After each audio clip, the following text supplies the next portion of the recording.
The fire that exposed a city. In the quiet town of Willow Creek, Ohio, a fire raged on Maple Street, its flames tearing through a modest two-story home. The night was frigid, streetlights casting a dim glow as smoke choked the air. James Carter, a man in his 50s, stood in his bathrobe, pleading with firefighters who stood idle, their truck parked uselessly. Fire Captain Daniel Brooks leaned against it, smirking. "Lost cause," he sneered. "Probably a meth lab."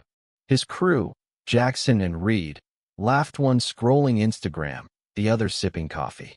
They ignored the sleek BMW in the driveway, its plate reading City 01. James's voice cracked with desperation. "My wife's oxygen tanks are inside her lifeline." Brooks waved him off. "Should have picked a better neighborhood, pal." Across the street, Linda Harper, a retired teacher, started a Facebook live stream, her hands trembling. "The fire department's doing nothing," she whispered. Her stream surged 50 viewers, then 1,000. Comments exploded. "Is this real? Call the news." The fire roared, devouring the second floor where James's late father's war medals were stored. Neighbors recorded, their outrage growing. Mrs. Patel, an elderly resident, shouted, "Do your job." Linda's stream hit 3,000 viewers, saved James' house trending. A Channel 5 news van arrived, reporter Sarah Mitchell zeroing in on the scene. Brooks blocked her. No media. But James, calm and composed, made a call. "This is Mayor Carter," he said softly. Linda's stream caught it, and the internet erupted. "Mayor." Fire Chief Margaret Lawson arrived, her SUV's lights cutting through the chaos. James confronted her. 18 minutes, and your crew hasn't moved." Lawson glared at Brooks, who shrugged. "Routine fire, Chief.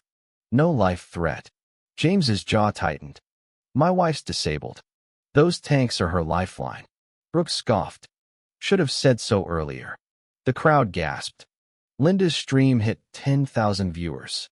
James opened his BMW's trunk, revealing a leather briefcase filled with city documents. He called again. "City Attorney, this is Mayor Carter. Notify the DOJ." Brooks's smirk vanished. Lawson froze. James approached the fire truck, opening an equipment compartment with ease. He flashed an ID badge. "Mayor James Carter, City of Willow Creek." The crowd roared, Linda's stream at 20,000. Sarah Mitchell's camera captured it all, her broadcast trending statewide. James faced Brooks. "You work for me. You let my home burn while mocking my worth.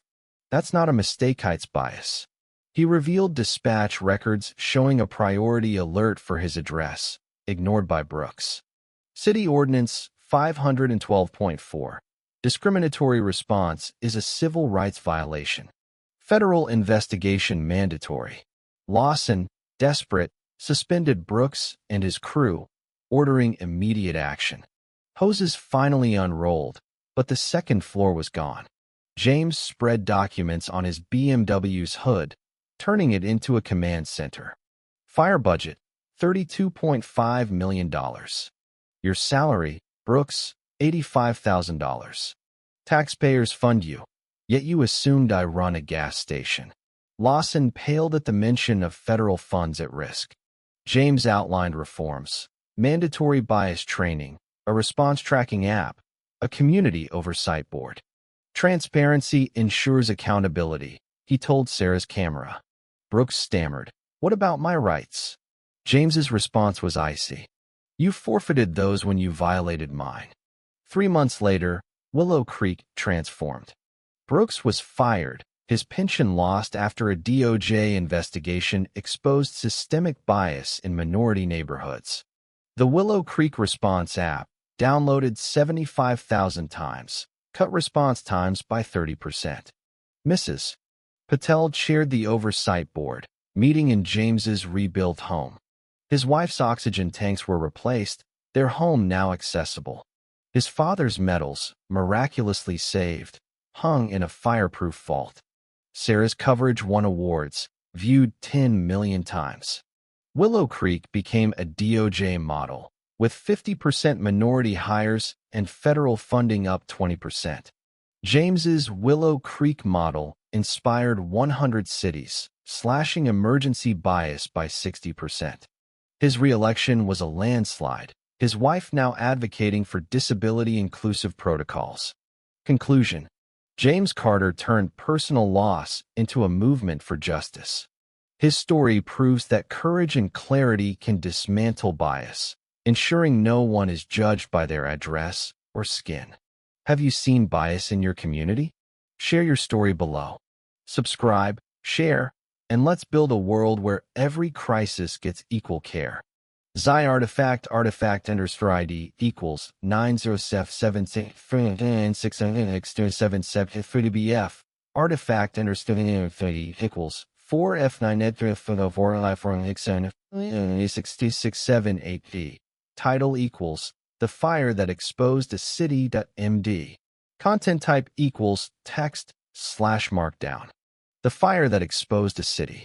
On a frigid night in Willow Creek, Ohio, a fire tore through a modest home on Maple Street, its flames lighting up the quiet town. James Carter, a man in his 50s, stood in his bathrobe, begging firefighters to act. But Captain Daniel Brooks leaned against his truck, smirking.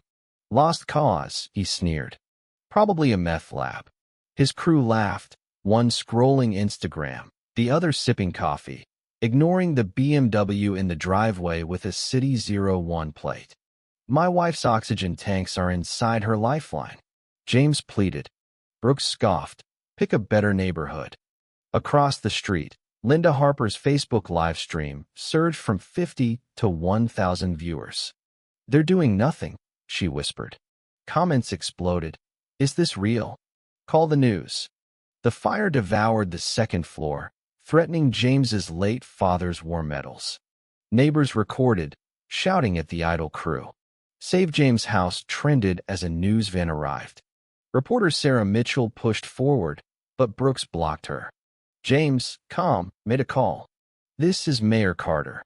Linda's stream caught it, and the internet erupted. "Mayor."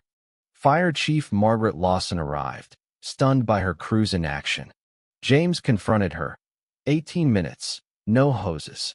Brooks shrugged. "Routine fire." James's voice cut through. "My wife's disabled. Those tanks are her lifeline." Linda's stream hit 10,000 viewers. James opened his BMW's trunk, revealing city documents, and called the city attorney. "Notify the DOJ." He flashed his ID. Mayor James Carter. The crowd roared, Linda's stream at 20,000. Brooks's smirk vanished. James faced him. "You work for me. You mocked my worth while my home burned. That's bias." He cited ignored dispatch alerts and Ordinance 512.4, mandating federal probes for discriminatory response. Lawson suspended Brooks, ordering action too late. The second floor was gone. On his BMW's hood, James laid out reforms: bias training, a response app, community oversight. Transparency ensures accountability, he told Sarah's camera, now trending statewide. Brooks stammered about his rights. James replied, "You forfeited those when you violated mine." 3 months later, Willow Creek transformed. Brooks was fired, a DOJ probe exposing systemic bias. The Willow Creek response app cut response times by 30%. Mrs.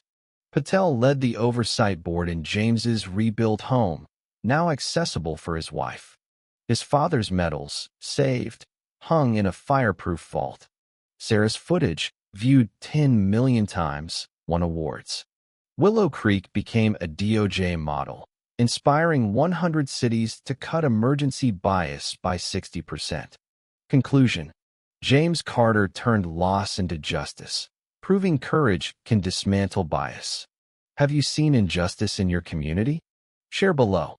Subscribe, share, and let's ensure every crisis gets equal care. /Artifact